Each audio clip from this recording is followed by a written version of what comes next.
the room. Bucks win it tonight, 129-118 over the Golden State Warriors. Come on in the room. Uh, Adrian is our doctor. He writes out all of our scriptures. He gives us all of our medicine in our room. Come on in the room. Bucks win it 129-118. We are live. Cream City crossover. The Guru, Trey Cross the third. JT. Chris King. Yes, sir. Yes, sir. Everybody's in the building. Starting just a second late tonight, but that's all good. Everybody's good. Bucks win it 129-118. Glad you're here. You get your comments in with me at TCIIIESQ, or you can get it in on the YouTube as the Bucks pick up their second win in a row after beating the Boston Celtics the other night. Golden State was on a back-to-back. They're coming up off a win. But 129-118, let's get into the game recap, sponsored, as always, by the law office of Daly M. Johnson. When you need defense off the court, you call the law office of Daly M. Johnson, serving Central, South Central Wisconsin, giving you criminal defense, traffic and OWI defense, temporary restraining orders, injunction, civil litigation, and small claims. That's the law office of Daly M. Johnson. You can get in touch with him at 608-893-8370. You can also go to his website, www.dmjlaw.com. Sign up there for a free phone or in-person consultation. Again, Bucks win it 129-118. Let's get into that game recap. Giannis Antetokounmpo 33, 9, and 5. Khris Middleton gave you 24 and 10. They call that a double-double where I'm from. Brook Lopez 11, 8, and 6. So he did a little bit of everything. He had a couple blocks to go with it too. Malik Beasley, 11 points, 4 boards, 1 assist. For the most part, I thought he did a really good job containing Klay Thompson. Got a little bit out of hand there in the fourth quarter as Golden State got some shots up, got some threes up. And then at the end of the game, I think Malik Beasley got a little bit upset because Dr. Griffin took him out of the game, put in Andre Jackson Jr., but then he did reinsert Malik Beasley back into the game. I thought he, again, did a really good job containing Klay Thompson. The threes that Klay was able to put up wasn't because Malik Beasley let guys go past him or anything like that. You know Klay Thompson's game. He's trying to shoot the threes. It was because he's just getting left, I think, up on some screens, so that was tough for him. Dame, 9 of 19, looked much more like himself today, 7 of 7 from the line, 2 of 5 from 3, 27-7 and 6 in 37 minutes of action. So good work from him. Bobby Portis had 10 points, 8 rebounds. He was rough, I think, from certain stretches of the game. I think if you're a Milwaukee Bucks fan, you're watching Bobby Portis and there's some issues with how he plays at times and the shots that he takes. Again, he had 10 points on 11 shots. There's a lot of shots he's putting up. Very inefficient game, 36% from the field. He's giving up points on the other end. Bobby's a point of contention that we got to talk about. Pat Connaughton, 3 points. He was just out there running around. And Andre Jackson Jr. gives you a double, 27 minutes from Andre Jackson Jr., the rookie, getting some time with this 10-10 game. Dario Saric, 12.6 boards, 23 and 10 from the Wisconsin native Podzimski. He's from Wisconsin, right? 23 and 10 from him. Klay Thompson with 21 but again, and that's the thing about when I talk about the defense, Malik Beasley, I think Klay Thompson, he hit 6 of 17 from 3. Klay Thompson took 17 threes. That's crazy. And so again, I thought Malik Beasley was good for the most part, but there was just a flurry that went up. 21 points on 23 shots so he wasn't very efficient at all. Just a flurry from Klay Thompson that went up, and the Bucks had problems containing it. But after they were able to do that, they did a good job. 28 and 3 from Kuminga. Nobody else really of note to go into. Bucks win at 129-118. John Tice, Chris King. What did you see? Man, you know what? Everything that you saw too. Want to make a couple points here too. So I think one thing that I saw in that first half, the Bucks didn't have the energy that they had against Boston. They just didn't. They came out, it was a bit sluggish. I did not like how it looked when you took some of the starters out. You had some of the second-team guys in there. And, guys, I think our bench depth is a legitimate concern. We've talked about this. I believe in the first half, the bench combined for Bobby hit 1 shot, and the bench combined for a grand total of 8 points. They finished this game with 23. And a lot of that is because you had Andre Jackson Jr. coming off the bench with 10, which we can't expect that night in and night out, right? That's an anomaly or an externality from looking at those kind of Externality. points Okay. from Andre Jackson Jr. Uh, the econ I term, like it. I econ like term, it. right? Like like Andre Jackson Jr. Night in and night out there. I will say this though, man, I love the fact this is the second straight night Bucks have had over 50 boards. So good work, good work. We're definitely banging the boards like we. We're turning this thing around. Remember, there's a point earlier this year we were in the low 20s, ranked in rebounds, right, in the bottom third. So that's another one. I thought Dame. I like this version of Dame Lillard. What we've seen, second straight, he's coming out firing, right? He's come out with double digits after the first quarter. And again, tonight also, I will point out we have 8 guys in double figures. I think that's right. We had 8. I'm sorry, 7 guys in double figures tonight. So good work, guys. Good team win. Good way to get it done in the aggregate. Yeah, I have to agree with that. I think also what you have to look at down the stretch is how are your top three, top four guys going to play when the bench plays like that, when they play bad, and it showed that the Bucks can at least will their team to a victory. That's what your top three looks like at its absolute best. Khris Middleton going 10 for 13 and hitting some big shots down the stretch, and I think if that starts to show a little more and the three of those guys have it clicking, then I think it'll be really good for the Bucks. Yeah, no, absolutely. I thought that the Bucks, they just played tough. They hung tough. I thought that every now and then, you talked about before we got on this that the Bucks play with their food a bit, Yeah. and you can see some of that. I think I mentioned earlier during on Twitter that the Bucks look like the game was never to me really in doubt. They do end up winning by 11 points. It was just never in doubt.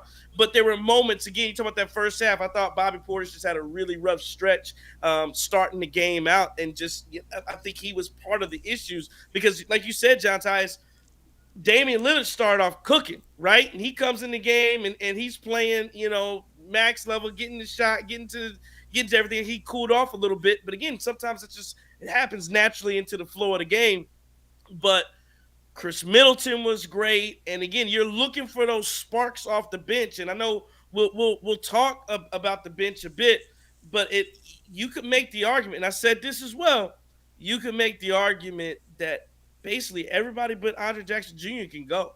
I from that bench unit, everybody but Andre Jackson Jr. can go. To me, because they're just not as valuable. And like I said, when Ajax comes into the basketball game, he starts to run. He's a spark plug. He comes in. He's playing defense. Even his turnovers, his mistakes. He had one pass. I'm sure you guys saw it. He had one pass where he was dumping it into Giannis. I mean, he like threw a fastball. Giannis is 2 feet away from him, and Giannis bounces off his hand. And who gets the ball? Like any other time, the ball would just be bouncing up. Somebody from Golden State would get it and go the other way. Andre Jackson Jr., he realizes, oh, I threw that thing too hard. He goes in, he gets the ball, makes another pass. I think it led to an open three-pointer. So just a lot of good stuff from him. Nick C, we see you, says, did you watch that Wiggins to Middleton crossover? He dropped him like a brick. It was so funny. Mm. Yeah, you saw that too. So Yeah. yeah, Mm. And the funny thing is, not so, and that's the thing, I don't even know how much I can give you credit missed it, to right? guys for dropping him. But but he fell there, and then offensively, you see, like a couple possessions later, he just fell down again, and I think somebody tied him up. So Khris is blowing tires all over the track tonight. Right. Well. Listen. Let me. Why we're talking about it, Andre Jackson Jr. I'm comfortable at this point. He is your most consistent player off the bench. He is your most consistent player off the bench, and that's telling because you have some seasoned vets on this team who've done some good things in this league, right? And to say that the rookie is your most consistent player off the bench, that's not good. That's not good at all. But consistently, night in and night out, he brings the energy. He makes plays. He does the dirty work. I know you guys like that lobby through to Giannis, right? Saw that big block in the third quarter, right? Kicks that thing on out to Dame, gets it going. Dame hits that. I mean, he's in the game. He plays the game honestly with like a level of passion that Giannis plays with. Like he literally plays the game with that type of passion. Like you could tell. Andre Jackson Jr. is happy to be out there. He is a ball player. He loves the game. I mean, and he's just willing to do the dirty work. There was a time when you said, I think we were arguing 3 weeks ago. One of you guys were arguing that he could start over Beasley, and I said you're insane, right? You're absolutely insane because y'all know. Look, listen, the best 3-point shooter in the NBA this season. Y'all better leave my man Beasley alone. But listen, you could 100% argue that he could push for rotations in that starting five time to time. 100%. I mean, Andre Jackson Jr. And then 10 and 10 tonight. Man, when's the last time you seen that from a guard?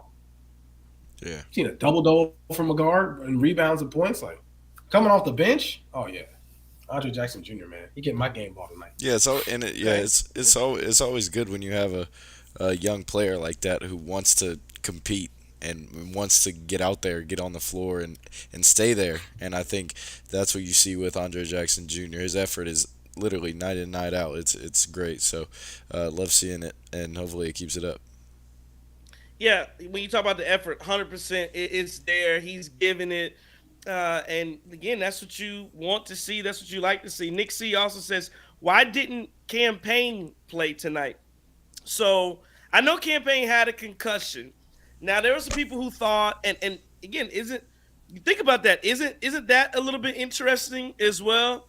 That Campaign doesn't get minutes in a game where he's back, in a game where you're looking for maybe you're looking for some guard play, and maybe that's some of the reason why Andre Jackson Jr. does get the like I thought he didn't have 10 assists, he had 10 rebounds, he had a couple assists, but yeah, you're looking for who can handle the ball, and a lot of times that comes to Khris Middleton, who got a double double. He had 10 assists, so Khris Middleton was your high man assist wise. If he could dribble the ball just a little bit better, I think he has some good passes. His turnovers a little bit rough at times. But yeah, the Bucks are really, they seem to be in a position where they're looking for another guy that can play that role. And so somebody did question whether or not, of course, the Bucks are on the back to back. They play the Sacramento Kings tomorrow. Do you think Campaign didn't play tonight because they're going to rest Dame maybe tomorrow, something like that? Maybe that's the reason. But I thought it was interesting that Cam didn't play as well. Cam didn't play, and Marjan Beauchamp. Both of those guys didn't play. So, again, just very interesting stuff rotation-wise from Dr. Griffin. And it shows you that he's looking and he's watching and he's going to put the best players in the game. And the second thing I'll say to that is we talk about we talk about Adrian Griffin.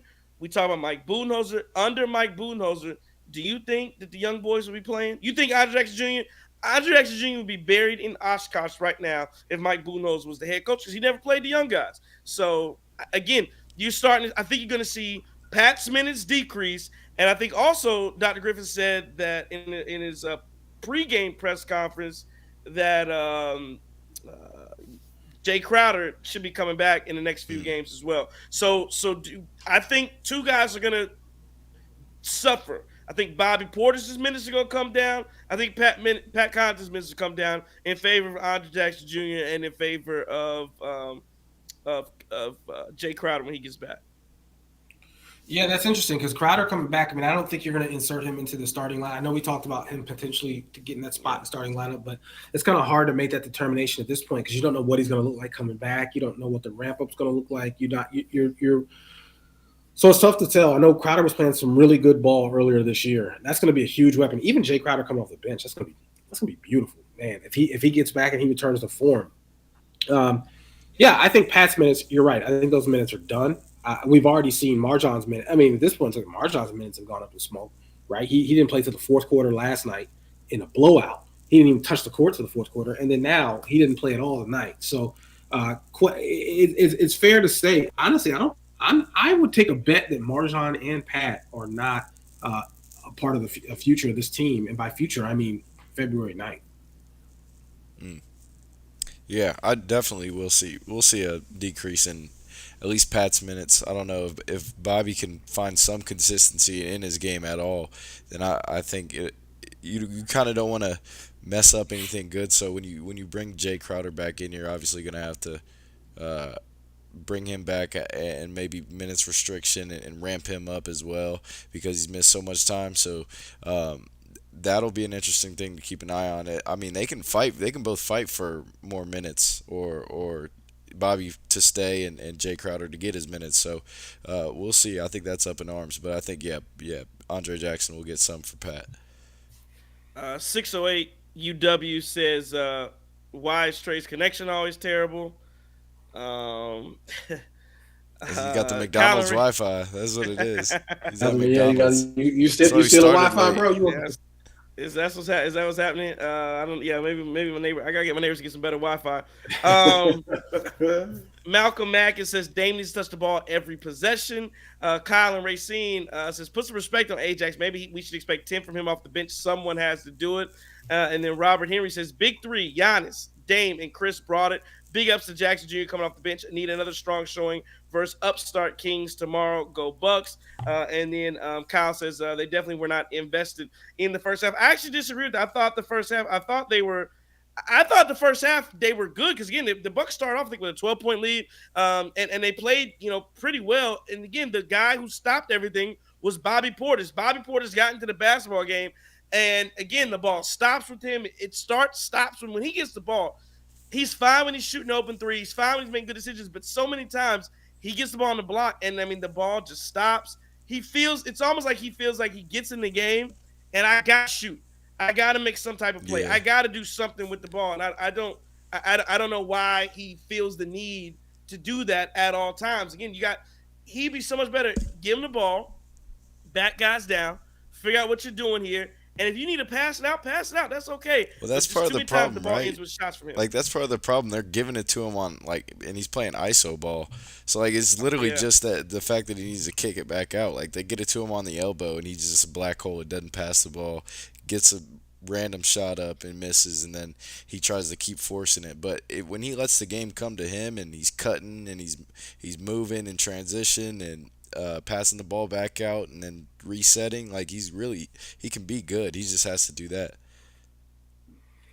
I always look at Bobby as a barometer, right? He's got to make it early buckets, like you said. If he's making buckets early and he lets the game come to him, cool. But if he starts out 0 for 4, here we go. Right now, all of a sudden we got to start forcing this thing. We got to start fishing for buckets, right? You're taking out the fishing rod and really trying to see what you can catch. And that's where it gets uncomfortable for me, right? When he misses his first few shots, it never fails. But look, we've talked about this, we've exhausted this point. People have this perception of Bobby Portis from 2021, 2022, sixth man of the year. And this year, it's been very up and down. It's been very lopsided. We just talked about how well he played the other night. He got the game ball the other night. Well, it was like 28 points or something like that against Boston. Right, Bobby was balling. Bobby was Bobby Buckets, right? And tonight just looked awful. Again, Andre Jackson Jr. is our only consistent player off the bench at this point, unless we're talking about guys that are consistently bad. Yeah, no. Listen, I'm right there with you. I don't have, he's got to just be a lot better. He's got to be smarter, and that's the thing. You would think you know that as a veteran, but he doesn't always play like a vet. Let's go to Twitter at He Manson says Andre Jackson Jr. is a difference maker. So Andre Jackson Jr. clearly has been from you guys watching it and has been the talk of all the comments. Says Ajax is difference maker. The man is everywhere. Seems like every loose ball is his. Every hustle play to be made, he makes. He is the difference in this game, in my opinion. You could certainly make that argument that Andre Jackson Jr. tonight was the difference, and he definitely. I mean, if you want to go from the, I would say the big three was did everything tonight. But if you want to talk about from the bench, from the production from the Milwaukee Bucks bench, I don't know where they at without Andre Jackson Jr. putting up 10 points, 10 rebounds. So I don't disagree with that at all. A lot of talk about trades as well. At Light Seraph says Horst should get Kuminga, Looney, or Wiggins for any combination of Bobby, Pat, Marjan, and a filler. Wiggins is more attainable. Defensive flexibility is outstanding, but offense needs to be rediscovered. Kuminga has high offensive upside. Defense is not yet at Wiggins level, but passable. And then there was another one from, I think, Green Ranger on YouTube says, let me know when we move Bobby for Marcus Smart, then post up plays produce nothing. When Bobby scores in the floor of the offense, I'm cool, but them post-ups are awful. So you get, again, we're getting to that part of the season where we see and hear a lot of the trade talk, a lot of trade discussion. Again, there's been so much talk, and I think when we talk about trades, John and Chris, we get into, well, if you move Bobby, you got to get another big back. And again, my counterpoint to that has always been Bobby Portis don't play like a big anyway. I got a 16 guy that doesn't play like he's 16. So I do what when you say I need a big back, I don't have a backup big currently. So I can get, in my opinion, when we talk about that filler guy, like Pat Connaughton, if you throw him in a trade, to me he's a filler guy, or AJ Green, filler guy, to just throw in for compensation, to make a trade work. Yeah, our filler guy coming back can be just give me somebody 6'9", 6'10", 6'11", that can hang around, and maybe they're a little bit better playing defense. Maybe they're not as good offensively. And again, I wouldn't even mind that, because when Dame is in the game in the first quarter, those are less offensive ISO post ups that I got to give Bobby Portis. If I got that filler, generic big guy in the game when Giannis comes out that can, roam the paint, rim run, or whatever, I'd rather have somebody, this is my opinion, I'd rather have somebody that can rim run and do that, and play hard defense, do that kind of stuff, versus Bobby Portis, where it's inconsistent production.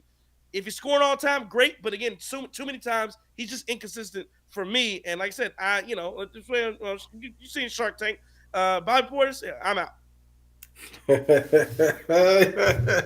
You're out. You're I'm out. out. You're not gonna give him some sort of I'm crazy out. deal I'm when you're out. taking 70% equity for the yeah. I mean, and I guess we could have this conversation now, but I certainly would say, I know closer to the trade deadline, and we're less than a month out from that. Yep. Um, we can talk a little bit more about this, because my thing, and like you always remind myself especially, is that the salaries have to match, right? So I'm curious about what's Horse trade strategy, because right now we got our second round pick, and I think we got the second round pick we got from the Blazers, right? So those are draft picks that we can move. And then obviously you have Pat and Bobby, who, if I'm not mistaken, Pat and Bobby combined for a salary of what, 20 mil a year? Their Sounds about combined right. total. Yeah. That's Okay. about right, right? And then of course, like you said, yeah, you have Derry Bird, you got Marjan here, Mm-hmm. but we really don't have a ton to give up. Um, so we're gonna have to get creative there. But my only question is, when we're trading, right? And we're gonna make a move. Are we gonna swing for a guy who's a true impact player, right? Are we gonna swing for a? Yeah, y'all gonna think I'm crazy. We can swing for Bogdanovich. I love him out of Detroit, right? I can play a little bit of D. He's a big. He could be a big man. We can make this thing work, right? Do we swing for him, right? Do we swing for? Obviously, I guess the rest, half the league trying to swing for for Murray, which he's not. I mean, I think that's probably going Yeah. to be an LA thing too. Do we swing for an Andrew Wiggins, right? Do we swing for that big impact guy, right? Or do we make trades for guys who are maybe not as impact on their own, but if you get a few of them, you may have some depth pieces. I don't know. What about Colin Sexton, right? There's a lot of guys who I think, I mean, we go after, right? What move do we want to make here? Yeah, and just know it'll be something. Like, I know Horst will cook something up. He'll have something up his sleeve at the deadline. But I think it's a little too early to kind of speculate Yeah. on what move in particular it's going to be, who from the Bucks it'll be, and then who from the other team that's shipped to the Bucks. So I think it's just a little too early to tell. But I think there will be a move. Yeah, 100%. It's got to be more. There's no way around it. You just can't. Even again tonight, I just love how much Andre Jackson Jr. is playing. And again, it's the fact that he's earned it, and it's the fact that Dr. Griffin has given him the opportunity to earn it. I think he could play a little bit better without fouling. But that's like one of the things he has to work on offensively. There's some obviously some things he can refine within his game. But for a rookie, I mean, people are talking about it. That he's been a steal. And we talked about Horst. We've had a debate about Horst and his drafting and how he's drafted in the past. But you can't. You look at an Andre Jackson Jr. and you see the type of impact he has and the impact he can have. I mean, like I said, he's just, you want more guys like that are going to play with that energy and that effort and that passion. And every single time he steps on the floor, I mean, like I said, it's like a more refined, better. He gives the same effort the Nasus gives. Like, everybody started making a joke about the Nasus when he got in during the end of the Boston game, and he gets the flopping technical with the first 10 seconds, gets in the game. He's running around just like doing whatever. Andre Jackson Jr. gives you all of that, but like actually plays like a basketball player. So I think he just makes the right plays, and he makes winning plays, and he makes his mistakes at 100%. So you want more of that. Again, when you talk about who you want to trade for, to me, everybody's looking for a 3-and-D wing. That's everybody's looking for. I do think it's got to be somebody perimeter oriented who does play a little bit better defense. I do think Malik Beasley. I don't know what's going to happen. I don't think Malik Beasley is going to be the starter. When we get to the end of the year, we'll see if he can close out some games. But it's just hard to put that backcourt together. But I will say, 2 games in a row, I think Damian Lillard has. And again, we can talk about Damian Lillard and what he put up 27 tonight. Because again, we haven't even really 27, 7 and 6, and playing well. Giannis does what he does every single night. But the defensive impact from Damian Lillard, I thought, has been high. 2 games in a row, I thought he's played a really good game. He had 2 steals tonight. That's not always the biggest indicator of how well you're playing defensively. But I thought Dame, again, is just giving the effort on that end of the floor against Boston. He gave it a lot tonight. Malik Beasley, again, tonight also I thought gave a ton of effort. And that's all I asked for from the guys is, again, 2 games in a row. I can't tell you how many times tonight I didn't see guys just blowing by, our defenders. So I don't know what has happened or why, but they have stepped up and decided that at the very least, we're not just going to let guys run past us straight into Brook Lopez. And I think, honestly, it has made Brook Lopez a more effective defender as well when you're not allowed, he's not under constant, barrage and attack. And lastly, on Brook Lopez, I've noticed this as well. He had 8 rebounds tonight. 8 rebounds. I have noticed that he's not tapping the ball out as much. It's so much. You're right there. Go grab it. And again, tonight I thought he did a much better job of going out just grabbing rebounds that came to him. So just a much better job, all in all, from a lot of the guys tonight. And again, it pays off. The Milwaukee Bucks win the rebound. We talked about the rebound battle the other night when they beat up on Boston, but tonight they win it again, 50-41 over Golden State Warriors. Yeah, and again, like I said earlier in the show, this is the second time they've been over 50 rebounds in a row, which is beautiful, right? I think season average is around 44. I think season average around 44, and they're in the low teens. And then I think Boston was the league leader with around 47. It was like 48 rebounds per game, right? So getting up over 50, obviously impressive. This is the second night in a row, and we talk about this all the time. Defense and rebounding, a lot of that has to do with effort. So love to see it, right? Definitely love to see it. Interesting thing though. Speaking of rebounds, you realize the Bucks and the Warriors tonight had the same amount of points in the paint. Both at 62, which I found, how rare is that, right? Both teams had the same exact amount of points in the paint, which is impressive stat when you think about it. Yeah, I think just obviously it's going to help when your backup wing guard or whatever, he gets 10 rebounds himself with Andre Jackson Jr. Yeah. The thing is about him, man, is it just seems like he knows his role and he's bought into that role. And when you look at what he did last year with UConn, he wasn't the top scorer. They had Tristan Newton and Jordan Hawkins, and so he kind of played that same role. Basically, he wasn't really the scorer, and he's done that so far in the NBA. He's brought that mindset, that mentality to the NBA, and it's looking good. I really like him as a player. Yeah, no, I agree. I really like him too. And, I just think as this thing progresses, you've got to find those guys that are going to make impacts, and the guys that aren't going to make impacts, their minutes are going to fall by the wayside. And again, that it just speaks to the 27 minutes and just earning it. Guys got to earn it, and so like I said, I'm happy about Adrian Griffin. Somebody said at BSD Gazelle said another masterclass from the doctor. Played Ajax 28 minutes. And then 14 Coco Chicks, Payne Kitman said, good win, a little bit of a grind, but nothing wrong with a win. That's a win. What we say, JT? Hey, take some gritty with the pretty. Let's get it. Let's get it. There it is. That's what we doing. It's exactly what we doing. And 100%. He says, keep grinding and improving. Still a lot of ball to be played and get better. Let me ask you guys this. And again, so the Bucks score 129, Golden State 118. Again, 118 is still, that's a high number to give up. And again, we talked about the best defense. Another made 3, and the Bucks played very well. They played to a high level offensively. 24, 33, 27. That was your big 3 numbers. Points scored. Khris, Giannis, and Dame. Anybody want to do quick math for me on that? What's that? Is that 84 from the big 3? How's my math looking? Did I got that right or am I wrong? Okay. I think I'm right. I think I got 84. Let me know if I'm right on that. But here's my question to both of you. Is that what it's going to take? And again, I think if those guys are around that mark, the 80 to 90 mark, I know it's somewhere in there. If you're around that mark, you should win most of the games that you play. Is that the only way that the Bucks can guarantee they win? Can you even depend on 27, 33, 24? Let me not say 24 from Chris. I think that's a little high. Can you always depend on 20 from Chris, 30 from Giannis, and basically and 25 plus from Dame? Because what's that? 25 and 30, that's 55, and then that would give you 75 points 20 from Chris. from the big three. So do you think that those are good numbers to always depend on? Because we've seen Damian Lillard, kind of topsy turvy, and he's been at the bottom end of that, and he's also been at the, I think he has scored 40 points before. But how consistent can those numbers be? I think, like I said, 25, 25, 20, 25 or so from Dame, and then 30 from Giannis. Can they do that? And is that a recipe for winning every time? I would say no, not at all. And it's not taking anything away. Look, Giannis and Dame, look, those guys, I'm comfortable saying they combine for at least 60 points every night, right? I can see that happening, and generally, right? If you look at their average, yeah, okay, Giannis, Dame, one of those guys is going to get 30 points, and then the other guy is probably going to get at least 25 most of the time.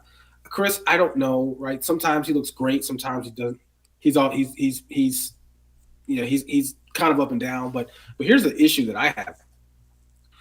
Are you going to need them to do that to keep winning games if you have no depth? If you have no depth on the bench, if your bench can't give you much, right? If your bench tonight, we got 23 points on the bench, right? We got 10 points from Andre Jackson Jr., which that's not typically his role. It's not typically what he does. But if your bench can't give you any point, you're going to need that. Like, you're 100% going to need Chris to have in excess of 15 points every single night, which I think he's averaging around 14 right now. So it's not unreasonable. But to expect Chris to still score 20, I don't know. Because right now he has 14. I need to see. I'm gonna look up. Chris, I want you to weigh in on this too. I'm gonna look up his plus 36. His minutes in 36. Mhm. But right now, if he 20 in 25 minutes, remember he's been on a minutes restriction for most. He was on a minutes restriction for most of the year. He's giving you basically 15 right now. If you extrapolate that, so let me look up his per 36 numbers and see what they look like. But I mean, so John, you're saying no, you can't expect it. Nick C says mid is not consistent. You can't depend on him. If he has a mismatch, he'll abuse it, but he's susceptible to horrible shooting nights. Chris, what do you think on that? So yeah, definitely look up the per 36. I'd love to see that stat and just see if that equates to 20. But so I honestly have the same belief, but not with being worried about Chris Middleton. I think it's more so Dame so far this year. I mean, can he really get you 30 night in and night out at this point? Not over the last month. He hasn't. And I think he has to be at the right point in the season for him to do that on a nightly basis in the playoffs. Like, he has to have a certain amount of momentum because he can also. I mean, when you're taking as many shots as he does, he can also have streaky nights as well. Well, so here's my issue, right? Dame, I agree with you. I think Giannis is probably the guy you guaranteed to get you about Yeah. 30 points every night, right? Giannis is your guarantee there. Dame, that takes a little bit of pressure off Dame if you look at the numbers, right? Dame will get. I think Dame. I'm comfortable saying Dame will get you 25 a night, right? Dame will get you somewhere in the mid But I 20s think a this night. is There's no. this is a lower bar for Chris Middleton. I think Chris Middleton getting 20 points isn't as crazy. Like, for him to do that like on a nightly basis isn't as crazy as Dame to get you 30 every time. So True, I think it's, well, true. obviously it's Chris Middleton taking a step back in that role. Okay. Per 36 for Chris Milton, he is averaging 20 points Hmm. and 6 boards, 7 assists, 3 turnovers in his per 36, which is That's great, not which is bad. not far off.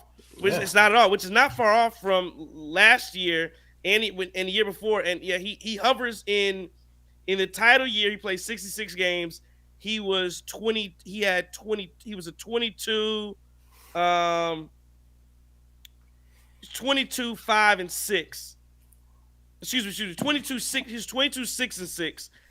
In the title year 21. Um, and this year, actually, let me take that back.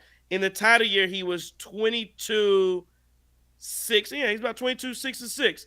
And so right now he's 27 and 6. So his per 36 numbers are not bad at all. Nick C says he's out of shape. His handle keeps declining. He can't slide his feet anymore. Um, 20 a game is actually very high expectation for him. I don't think it I is. don't know.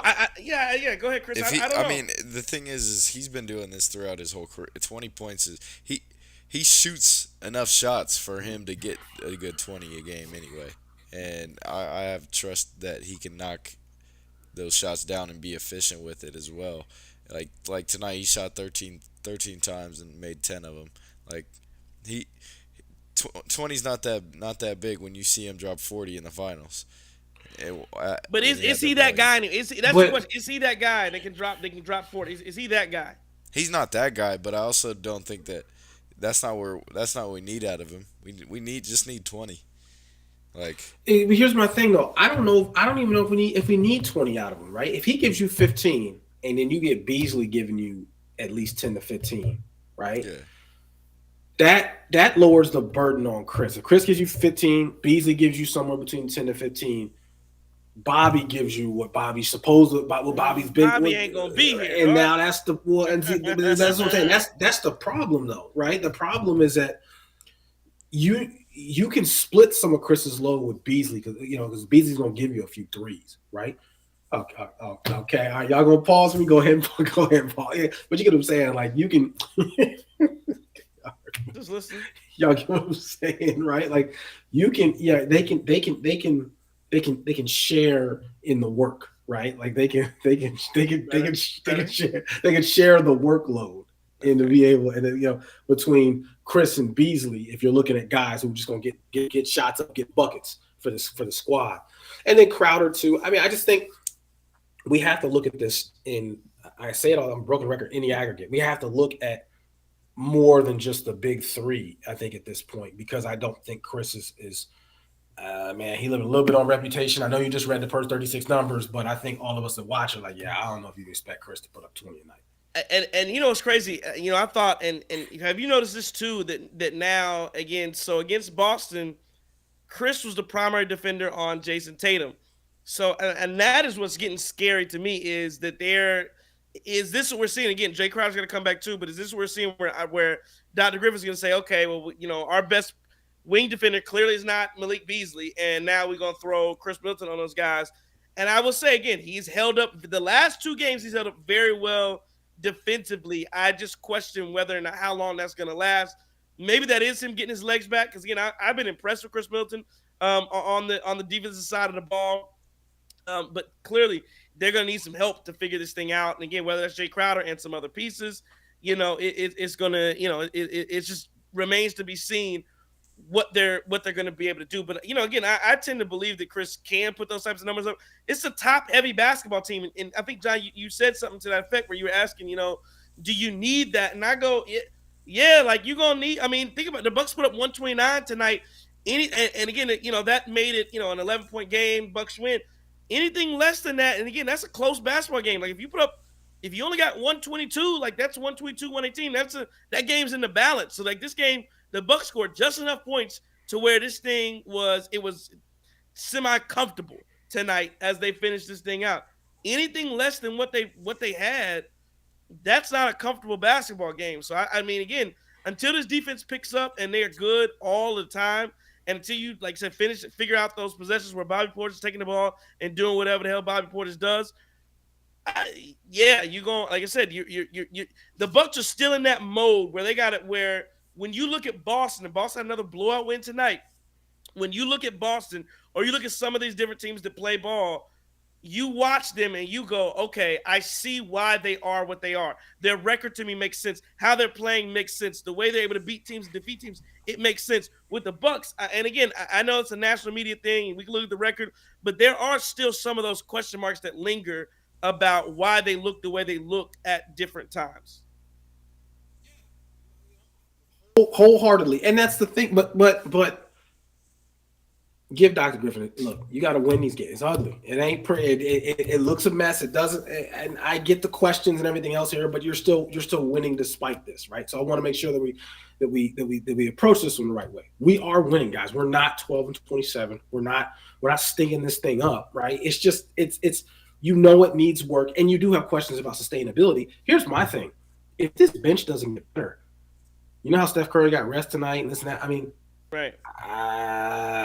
how much rest can you? I mean, how much rest are you going to be able to give Giannis, Chris, Dame, right? Like, I don't know. And then think about how many minutes these guys are going to have to play if you don't have any bench depth.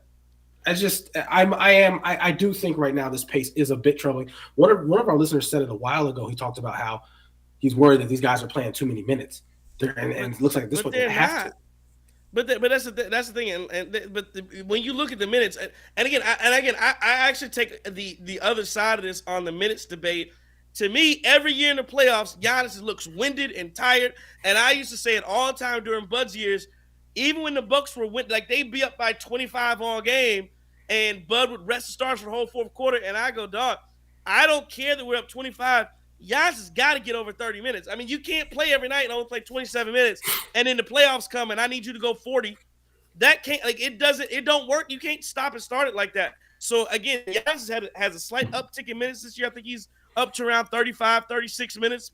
But I think that's good because when the playoffs hit, yes, I need you at 38, 39, 40, going into the 40s, and it can't be that you get winded when that happens. And I think that's been a big issue that happened throughout the playoffs over the past couple years. That shouldn't be a problem this year because Giannis should be used to playing, heavier minutes. Now, Trey and What's Chris, up?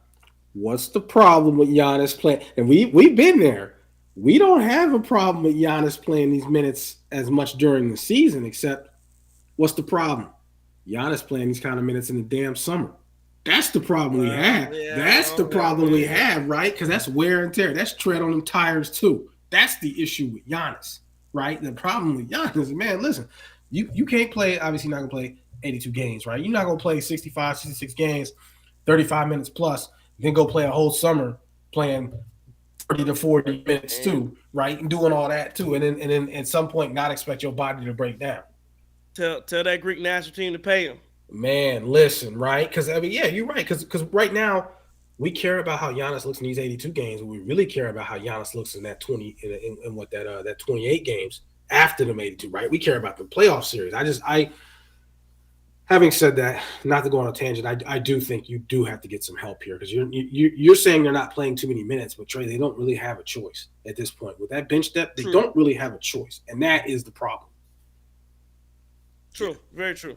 Yeah, I mean, I think they'll be definitely well ramped up for the playoffs when the minutes come. So, yeah, I think, but it's good that they're getting that out of the way now and kind of forcing themselves to be out there with with the big three. So yeah. There's been a little bit of chatter, and since we're on the topic of minutes, we should talk about the back-to-backs. But I do want to point out that there's been some chatter about Marjan not celebrating throughout the game with the teammate with the bench, and again he's falling out of rotation.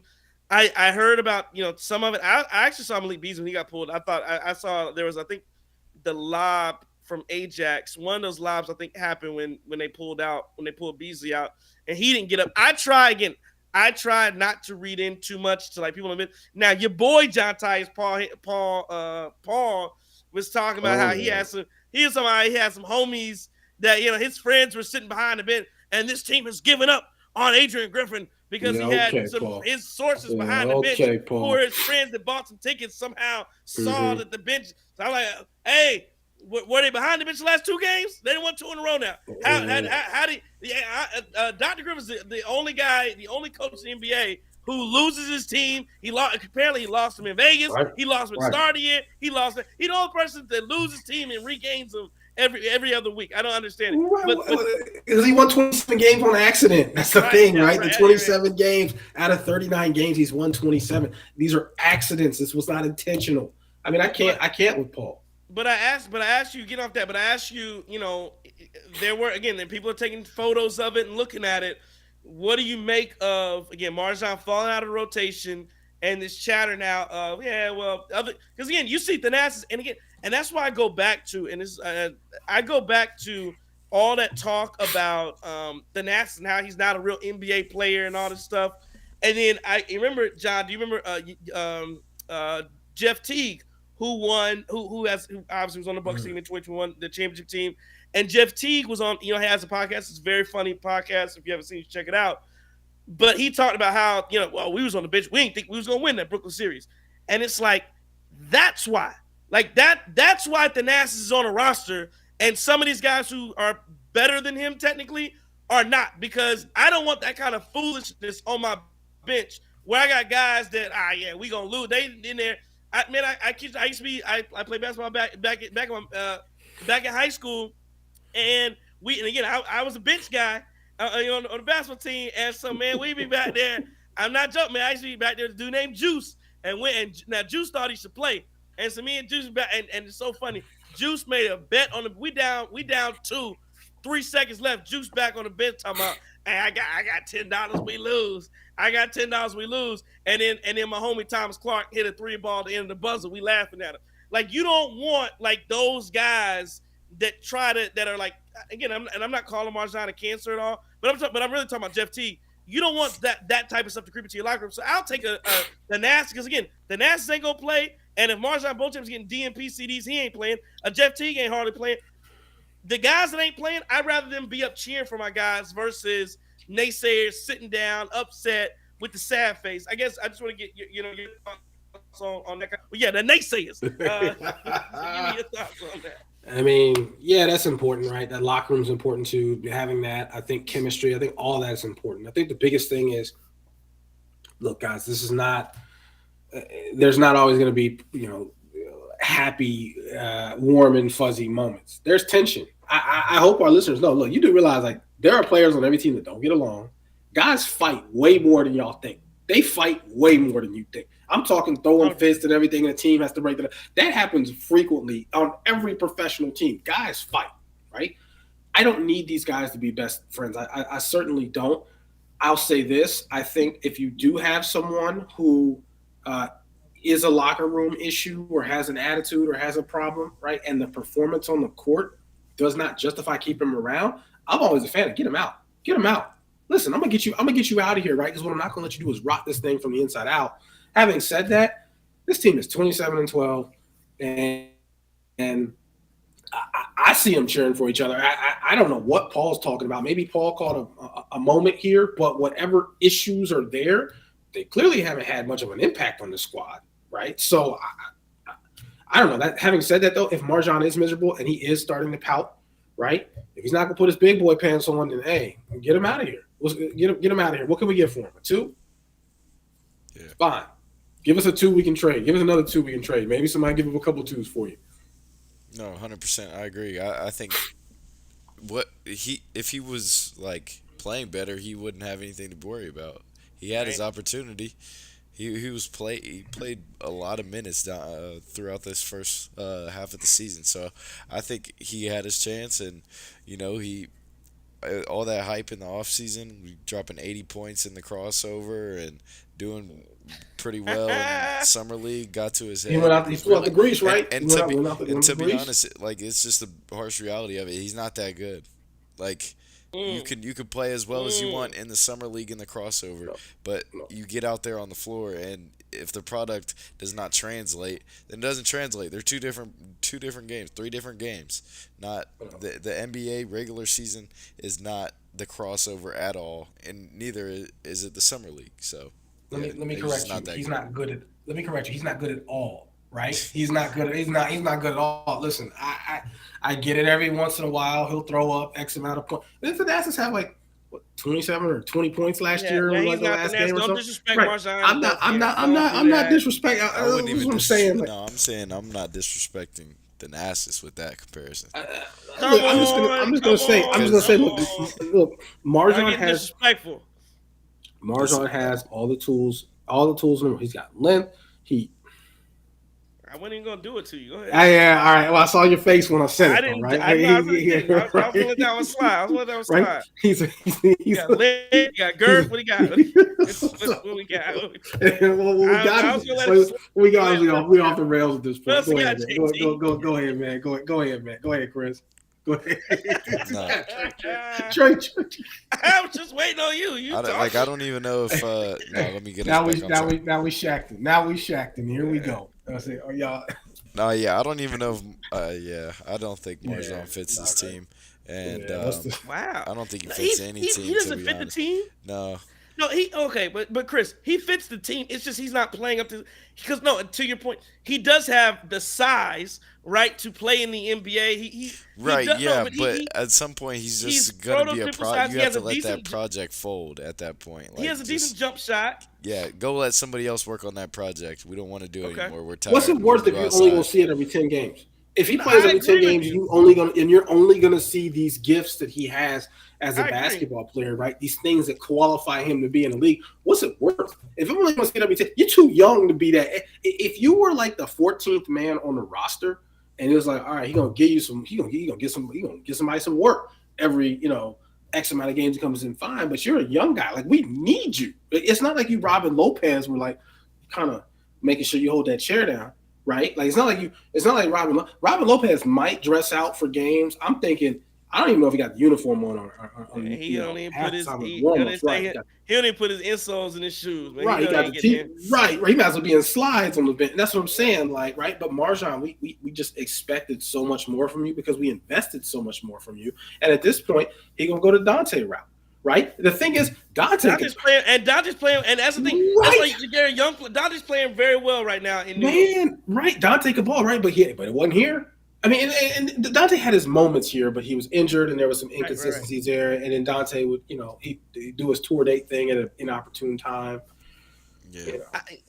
And to your point, Chris, I do agree with you. You said he had his opportunities, and you can't even. It's not even like one of those things where you can go. And a lot of times guys will go, "Oh, well, I never got my shot." He got his shot, and again, he's getting passed up by a second round pick in Andre Jackson Jr., who is making the most of his opportunities, making those hustle plays. So yeah, you can't even make that argument that you didn't get the chance. You got the chance, and you're getting passed up right now by a guy who's younger than you, who's feisty than you, and who looks like he wants to be in the game a little bit more. This is Adrian Griffin on Andre Jackson Jr. tonight. He said he's a big time player. He was a winner in college, has a motor like I haven't seen in a long time, imposes his will in the game. He just made big time plays. He made winning plays. That's who Dre is. This is his first double double. He's shaping into being a really, really special player in this league. That's the word from Adrian Griffin, Dr. Adrian Griffin tonight on Andre Jackson Jr., his rookie. I do want to get into the back-to-backs. Nick C. I got to talk about this. Nick C. says Dante was good, very good. No, he wasn't. He got traded because he couldn't stay healthy. He wanted more money than he deserved based on his performances. No, I try to stop this real quick. Dante was not good here in Milwaukee. He was okay. He had some of those fake games where he played with a lot of hustle, a lot of energy. He jumped. He had what they call what's the code word? Sneaky. He's a sneaky athlete, right? That kind of. Hey, He did hold that on. kind of No, stuff. no. Dante, Now he's playing good. hang on, right? Because Dante was going to G's Clippers. We already know where Dante was getting the haircut. Right. He wasn't sports clips. He wasn't here, Dante. We talk about Dante. You thinking one thing when you hear the first name, and then you thinking another thing when you hear that last name, right? Yeah. All name team, Dante DiVincenzo. I'm gonna put some respect on that brother's name because he was on that championship winning team. He tore his Achilles in that. On a scooter for the championship. Yeah, towards Achilles or whatever that was. And that was a monumental moment in the Bucks winning the championship. Was him on that scooter. So I'm gonna give him that respect, right? It just didn't work out here because again, it's not about contribute. It's about expectations, and the Bucks invested a lot in Dante as well, and he just didn't live up to it. And unfortunately, Marjan is another pick that's just not gonna live up to what we need. You can't give us what we need, right? Like. You just can't. You can't give the Bucks what they need. Colin Racine says, "Why are you willing to give up on him already? He needs practice and guidance." I think again that's just practice. Again. And then Nick C says, "Give me Jordan Nora over Marjan." I see. I'm not gonna go that route either. Nora's another guy who I'm not taking him over Marjan Beauchamp. Yeah, he's kind of trash. Who's the other guy? Brent Forbes. Brent Forbes is another guy. Speaking of which, Brent Forbes, he wasn't a young guy. No, we didn't draft him. But Brent Forbes, by the way, like y'all seen Brent Forbes' wife? No, I haven't. No. Mm-hmm. Go ahead and do your Googles. All right. I haven't. Yeah, you can go ahead and do your Googles. Well, I know didn't he get in trouble for DV. Yeah, but wasn't his wife an adult film star? Is that right? I don't know. Yeah, I don't know. Wasn't his wife like an adult film star or something? Okay, now we just okay. Let's not this thing completely unravel. But I thought his wife was something. I don't, Mm-hmm. I don't All know. right. I don't I'll know. We'll screen get share. we'll I'll get there. show We'll the get there. whole. We'll get I'll there. We'll show the get there viewers. eventually. This is just We'll get screen there But share. eventually. Allegedly, supposedly, she might have been. okay. Well, you let us know in the comments. People got. Yeah. Fuck So that stuff. well, try and get back. Let's get back to backs. And so Steph Curry didn't play tonight. Again, if you're a Golden State Warriors fan, and this is my question. This is my question about the Golden State Warriors. So if I'm off the Bucks for 1 second, I just don't understand. I don't understand what they're doing because right now, if I'm just want to make sure I'm correct in the standings.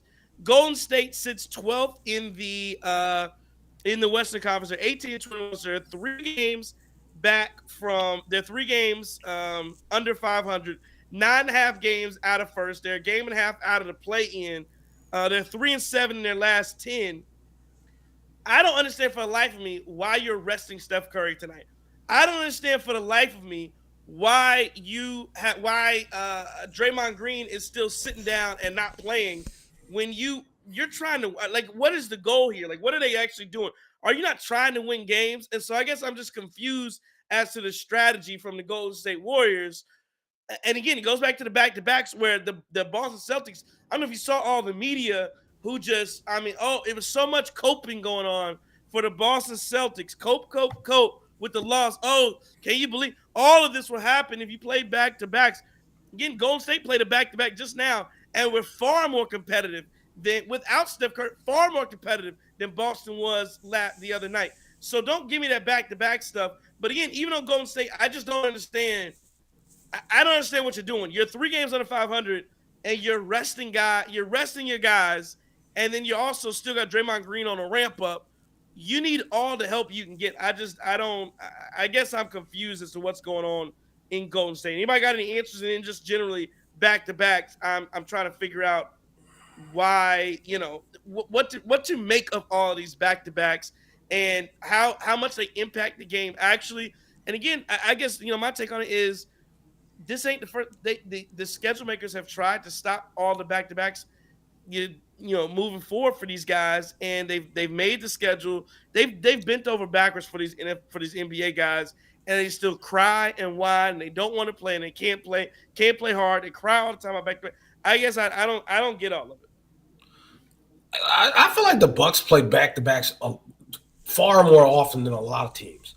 I mean, I feel like the Bucks have had a ton of back to backs, and the problem that I see is that you're trying to solve a problem that's impossible to solve without taking drastic measures. You can't force guys. The guys just aren't going to do it. They don't want to do it. They're going to keep finding ways. So my wife's cousin flew to the Milwaukee game tonight because she wanted her sons to get a chance to see Giannis play Steph Curry. Yeah. They flew from St. Louis, so that might have hurt a little bit.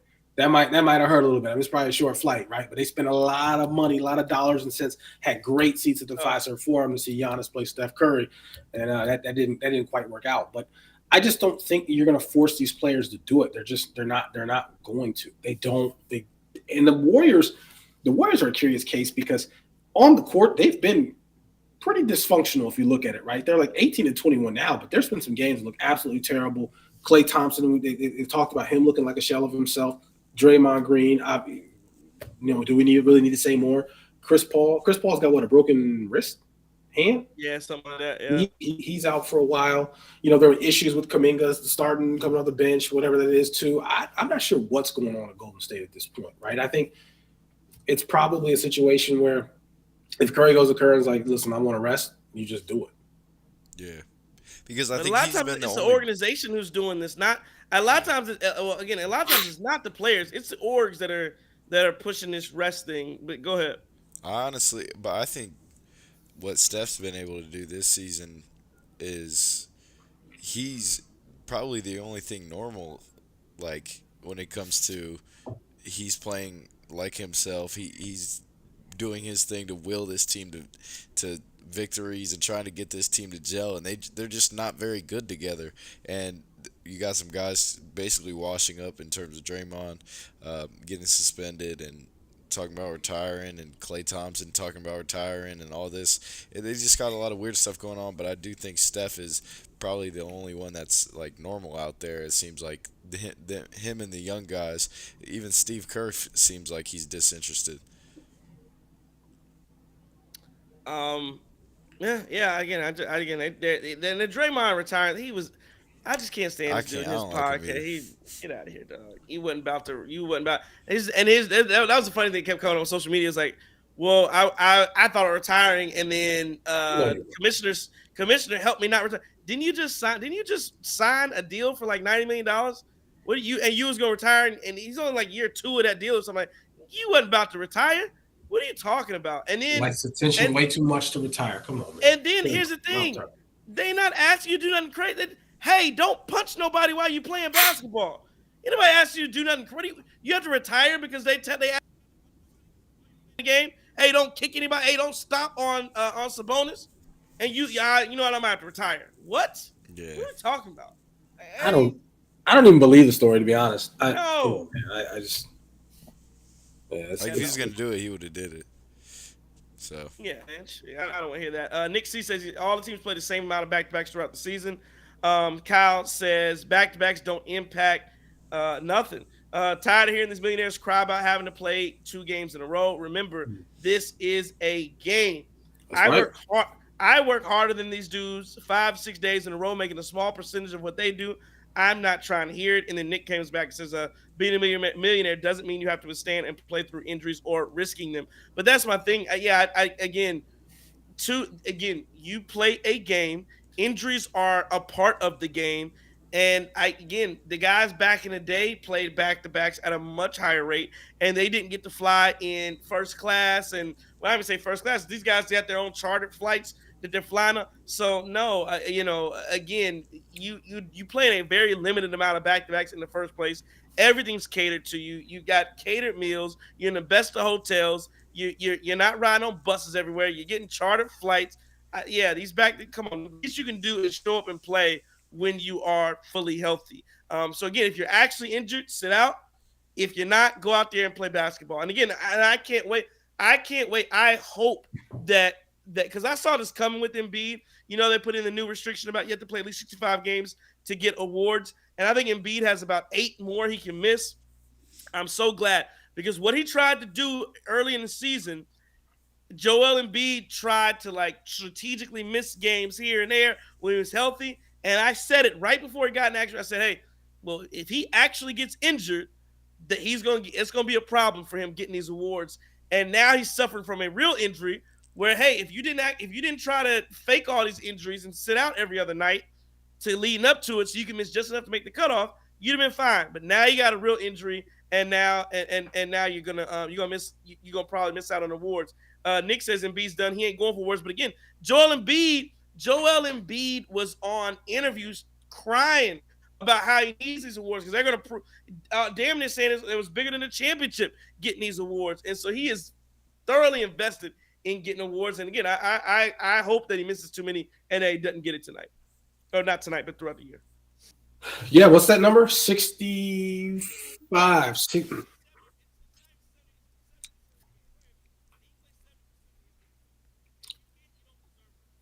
I would agree. I wholeheartedly agree with that. I really do want to see where I think that starts messing people up too is, based on compensation, based on what all NBA, based on that eligibility for some of these contracts, right? Like this, like the super max. I think that was that tied to all NBA, or some of these different Yes. extensions too. Yeah, this is going to really cost guys who elect to rest a little bit too much, right? And so the NBA is trying to solve this issue, but like I 100% agree with what Kyle and Racine says. Like, listen, they don't. It does not seem like they work very hard here when you're asking guys, look, you gotta play a back to back. You can't play a back to back. Okay, you got to play 65 out of 82 games. Oh, that's too much, right? Oh, that's we need more rest. I mean, I don't get it. yeah, I mean I agree with everything. There's no reason they should be sitting out and doing all this, even with the league trying to go out there and try and prevent that. So, yeah, it's dumb. All right, let's go some game balls here after a 129-118 victory over the Golden State Warriors. I'll be short with mine. I debated who to give this game ball to between Andre Jackson Jr. and Khris Middleton. I am going to go with Khris. 33 minutes tonight, 24 and 10, 10 of 13 from the field. That's 77% shooting, 3 of 5 from three, 60%. I'm gonna give it to Khris. I thought his defense was pretty good. Outside of he had two kind of bad, really bad turnovers. He had the lob to Giannis, which is big. Had a couple lobs to Giannis. Thought he played a very smart basketball game and he hit his shots. Khris Middleton offensively looks as good as he's ever been outside of the turnovers. And tonight he gets the Guru game ball. Who you going with? So I'm gonna split my game ball into two, which sounds a little goofy, right? But I'm gonna give it to Andre Jackson Jr. and I'm gonna say that because we have seen his impact night in and night out. His impact doesn't always show up in the stat sheet, but you can see it, right? And you see the plays that he makes and how that energizes and gives this team a spark. Tonight, the impact did show up in the stat sheet and on the court with 10 and 10. So young fella, good work. Congratulations, man. Take this game ball. And I'm gonna split it, right? I'm gonna give the other half of the game ball to the fourth quarter Bucks offense. Fourth quarter explosion. The Bucks scored 46 points in the fourth quarter. If you want to put that in perspective, they scored 21 points in the second quarter and 29 points in the third quarter, right? That's a grand total of 50. Well, then you turn around and score 46 in the fourth. I mean, listen, whatever it was, they turned it on. And they were not going to be denied a W tonight. So salute to the Bucks for figuring this thing out in the fourth and being as aggressive as possible. You can always count on JT to give the game ball to something that's not a person. I said fourth quarter Bucks offense. All right, well I'll go with Dame then. I guess that's the other guy. We know what Giannis does. Like Giannis was 33, he was dominant once again. But Dame looking more confident out there, knocking down open shots. Yeah, I'll give Dame a game ball as well. Is there anything that gives Bucks fans a more collective yawn than Giannis scoring 30 points? I mean, we do not appreciate that, man. We really don't. But the collective yawns, like, oh, Giannis at 32 tonight. I mean, okay, right? That's just Giannis doing Giannis things. But we don't appreciate like how tough that is to do night in and night out, and how few players can actually do that in this league. Cal Racing says my game ball goes to Trey for figuring out technology. Hey, listeners, so not me tonight. So again, tech guy goes to our producer Chris King. If you guys depending on your technology, listen, you being this show would look much different. We'd be like them. No, don't do it, John. No. I'm gonna stop you. Don't do it. I know because I know you about to. I know you about. Please. not gonna do it. We be all holding the phone. Never mind. Nah, I ain't trying to. Man, you got me. I get into enough beefs by myself. I ain't gonna do it. All right, I ain't gonna do it. I'm not saying you're not on Twitter to defend. I'd have to take. I got you. I got you. All right. Let these people live. I ain't gonna do it. I'm not gonna do it. Thank you. So again, appreciate Chris King on the technology. Let's take a look around the league. Bucks winning 129-118. Celtics 145-113 over the Rockets. Rockets were on a back-to-back, so that game doesn't count. The Wizards 127-99 over the Hawks. And see, I'm looking at Atlanta, and again, the Wizards are 7-31. Atlanta 15-23. DeJounte Murray up for trade. Potentially, a lot of guys. They blame. Who was the coach in Atlanta that Trae Young ran out of town? Was it McMillan? Yeah, he ran Nate McMillan out of town, and now you got Quinn Snyder in there. Yeah, they under 500, probably gonna miss the playoffs this year. 112-100. The Oklahoma City Thunder, very good basketball team, 27-11. The Knicks win 106-94 over the Grizzlies. Again, the fire sale from the Grizzlies should be coming soon. The Bulls 122-116 win over the Spurs. Mavs dropped one to the Pels. And the Lakers lose to the Utah Jazz, who've been playing some really good basketball. A lot of people gave the Bucks flack for losing to the Jazz. Jazz are like 10, have won like 10 of their last 12.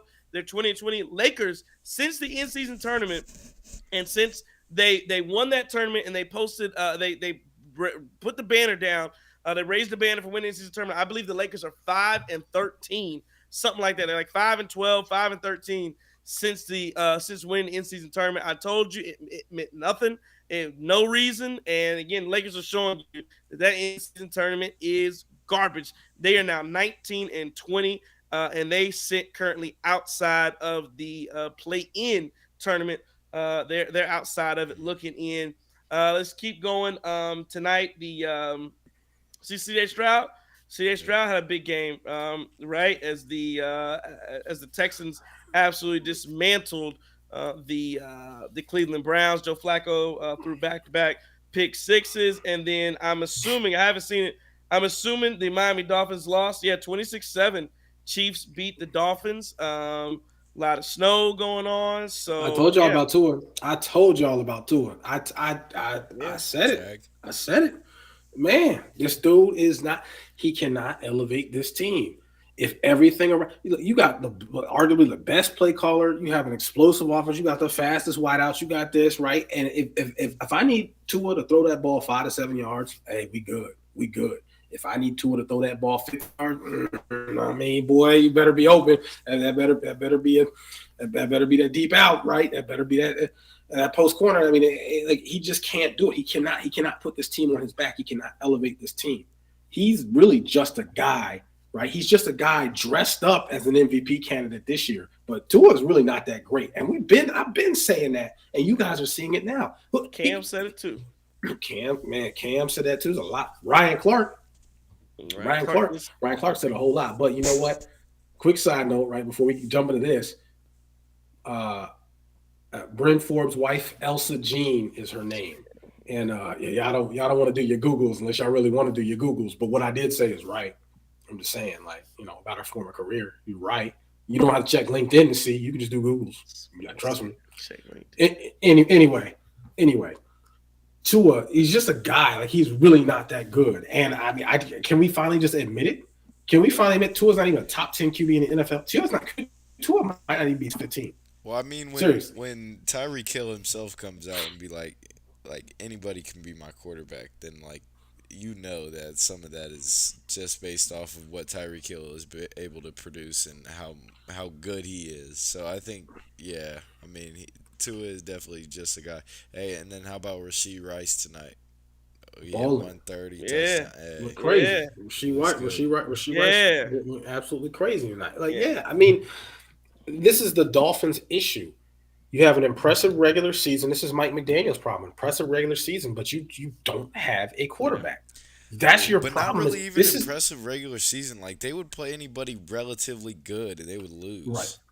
Right. That was their This problem. is Tua's a younger Jimmy G.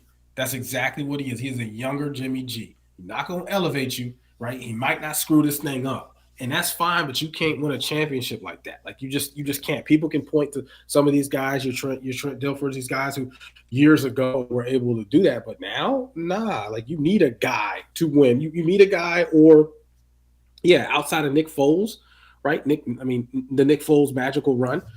You need a guy like to win the Super Bowl. You need a quarterback. You need a great quarterback. Yeah. Yeah, I agree with all that as well. Did want to ask you guys real quick before we got out of here. Did you see the Bulls inducted Jerry Krause into their Ring of Honor, or the Hall of Fame? Did you guys see that? I And saw the then video. the Man, Bulls, so the Bulls trash, fans booed Jerry trash. Krause, and of course his wife was there because Jerry Krause has been dead 5 years, so his widowed wife is there sitting there. As it's not funny, but it is. But she's sitting there, It's so that's there messed like, up. Yeah, it's but messed up. berating her with the booze, So foul. and yeah, it was. So foul. But I'll say this, man. Again, the guy responsible for it is Michael Jordan, because again, you saw the fans are doing this because again, if you watch The Last Dance, the Bulls, Michael Jordan, all the experts, they just trashed Jerry Krause's name. And yeah, he's dead. He can't even speak for himself. So they're going on what happened on The Last Dance for him being he takes the blame for breaking that team up. And again, so I give half the blame to the fans for booing. It wasn't right. They shouldn't have done it. And I give the other half of the blame to the Bulls organization because they should have known that was going to happen. And you set that poor lady up to get booed in her husband's name. It was just, it was rough. It was rough. But he gave them 6. Here's what's wild, right? I get that he broke it up. He put the team together. They got 6 championships. Yo, the man is dead. For them to have that energy towards the wife, hey, that's just some next level petty stuff. And Chicago Bulls fans should be ashamed of themselves. They should be ashamed of themselves because they said, you know what? We got all this vitriol for Jerry Krause. We mad. He ain't here, so the widow gonna have to catch these hands. And that was foul. That was messed up. You don't do that. You don't do that, right? That was trash. Oh my gosh! And you know what? This that franchise will be cursed forever because they're never getting back to a championship. They will always be mediocre at best. And now I think they're gonna have to blow this thing up. They gotta blow. They can't even find a trade partner for Levine, right? And if Levine goes, Yeah, Demar's gonna go. yeah, Caruso's out. Everybody's leaving. Man, Vucevic might bounce. Then somebody might trade for him. Yeah, I can't stand it. Quick side note, y'all see uh, what's my man Kalen the Washington coach took Nick Saban's job at Alabama? yes, Yeah. yep. I didn't really necessarily see anything from DeBoer to be like, yeah, let's just go throw him in as a Saban replacement. They're tripping. They Like, are 100% tripping with this hire. Who'd you initially got? Prime? Well, no, so I wouldn't have got Prime. I think here's the problem. To replace somebody like Saban, you have to hire someone that's won a national championship, right? There's only a short list of college guys that you could have yeah, I gone would have to, thrown a bag at and Urban Meyer. My goodness. see, Urban Meyer's one of them, right? I'd have That called did it. Kirby Smart and be like, "How much money you want to lead Georgia?" Right? I'd have called like you had to call someone. There's only a short list of guys. Or Like, it would make maybe it would Dabble, make sense to maybe hire within too. Like if they were to grab Sarkeesian, they would have just hired nope. him. Not even him. Maybe Dabo Swinney, right? She's been trash Oh, lately they too. wouldn't But no, want but to. The Alabama listen. fans were literally chanting they didn't want Dabo But when Trey, when Saban got fired. but Trey, listen to me. Here's my And he point. don't like NIL either. So another guy, you talk about NIL, they can't recruit and if you have a problem with NIL, he don't like it either. And I told you this, right? But again, I'm with Chris here. You really corner Urban Meyer on this thing before you have to open up the search beyond that because you need someone. One, if it were me, I want an SEC guy. I need somebody who knows how to navigate SEC territory. I would 100% need somebody who can come in here and get this thing done, play at this high level. This guy, the guy from Washington has been a winner everywhere. I mean, he has been absolutely remarkable. And having said that, I think he is woefully underprepared for what he's about to go through at Alabama. Because here's the problem: this Alabama fan base, they're not used to losing 2 games in a year. Nope. It's an anomaly when they lost 2 games in the same year. You got Texas and Oklahoma coming. They about to man. That seat. If this dude his first SEC game is against Georgia, right? You realize if he loses that game, he has to run the table for the rest of the year before folks get the pitchforks. They try to chase that man out. Like seriously, he loses 2 games in his first year. It's a problem. I just don't think I don't like this hire for that reason. I'm not saying he's not skilled enough to do it. I'm just saying I do not think this is a fit, and I feel like they forced this one. Yeah, I agree. Yeah, we'll see what happens. I don't disagree with you that yeah, it's a kind of an impossible job, impossible shoes to fill after a guy like Nick Saban. So yeah, if you lose a couple of games, they will be at your head. Appreciate everybody watching, listening tonight. Bucks win at 129-118. Give it to you guys. Final word as the Bucks get an 11-point win and win their second consecutive basketball game over the Golden State Warriors. Hey, like I said before, I think the Bucks were in a slump, and I think they're breaking their way through the slump at this point. Seeing a lot of good things. We know moves have to be made. Let's hope the bench comes back. But guys, let's take it. Two in a row. Let's get it. Two in a row versus a very good Boston team and a not so hot Warriors team, but has always traditionally been competitive. And yeah, hey, taking these wins, let's stack them up there with the rest. Shout out Big Three. Shout out Giannis, Chris, and Dame. More specifically, Chris though, just played really well, 10 for 13, and that efficient scoring will take every single day. And I think Chris is hopefully he's starting to hit a stride, and those three are meshing when the bench is playing like this. So yeah. Yeah, no, absolutely. Shout out to the Big Three. Bucks win it tonight, 129-118. We'll do a little, maybe we'll come back to some Martin Luther King facts tomorrow as the Bucks play their version of the Martin Luther King holiday weekend game against the Sacramento Kings. That's a 6 o'clock Central start, 7 o'clock Eastern. Again, Sacramento, a very good basketball team. They're 23-15. Go have to come out and beat them. Scrappy, hungry. They play hard. So this would be a great way to cap off this road trip. I actually won some money because I was betting people. Is that once the Bucks lost to Utah, I asked somebody to bet me and say, "Oh, well, the Bucks aren't going to win. They're going to lose. They're going to lose out for this homestand." I said, easy as $50 I made betting, and of course they beat the Boston Celtics, so they've won 2 of 3 in this homestand. See if they can finish it out with a win over the Sacramento Kings. Again, we want to thank everybody for watching. Thank you for listening, watching, like, follow, subscribe, all of that. The Cream City Crossover. This has been a Cream City Media Group production. I want to thank our sponsors as well, Law Office of Daley M. Johnson. So get at him for all your criminal defense needs, OWI, all those different things within the state of Wisconsin. And yeah, so we'll see you guys back here tomorrow at the Cream City Crossover. Don't take no wood nickels.